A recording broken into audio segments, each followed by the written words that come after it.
Nasabat sa isang pagawaan ng bakal sa Magalang, Pampanga ang mahigit sa 3 bilyong pisong halaga ng substandard steel products at hinihinalang mapanganib na radioactive industrial materials. Arestado sa operasyon ng PAOK at ng NBI ang 4 na Chinese na opisyal umano ng kumpanya habang nailigtas naman ang mahigit 300 manggagawa. Narito ang aking ulat.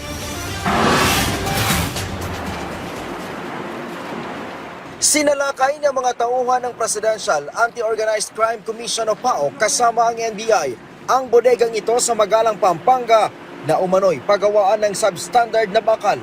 Tumambad sa mga otoridad ang mahigit 3 bilyong pisong halaga ng substandard steel products na nakaimbak sa loob ng bodega. Sabi ng PAOK, ibinebenta sa iba't ibang lugar sa bansa ang mga bakal. Dahil dito, malaki ang posibilidad na nagamit na ito sa pagpapatayo ng infrastruktura gaya ng bahay, ospital at iba pa na lubhang mapanganib. Mahalaga ang law enforcement action na ito dahil ang bakal na ay ginagamit sa ating mga tahanan, paaralan, ospital, gusali, tulay, evacuation centers, airport, seaports, government facilities, power facilities at iba pang critical na export. Nadiskubre din ng mga otoridad ang hinihinalang radioactive industrial materials, maging ang ilang makina na ginagamit sa pagtunaw ng barya ng Pilipinas ay nadiskubre din ng mga otoridad.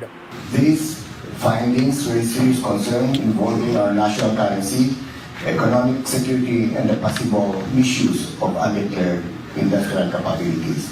Agad sinuspindi ang operasyon ng planta. Mahigit 300 na manggagawa ang na-rescue ng mga otoridad kasama na ang mga Pilipino.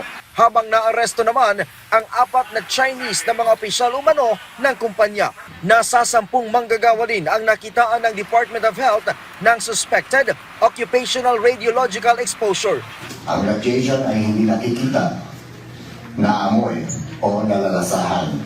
Maaari rin hindi agad maramdaman ang epekto nito. Ngunit kapag hindi ito maayos at nakontrol, maaari itong ilagay sa panganib ang mga manggagawa, ang komunidad at ang mga kapaligiran. Mahaharap ang mga ito sa patong-patong na kaso, kabilang na ang paglabag sa Philippine National Nuclear Safety Energy Act. Ryan Lesigas, para sa Bayan.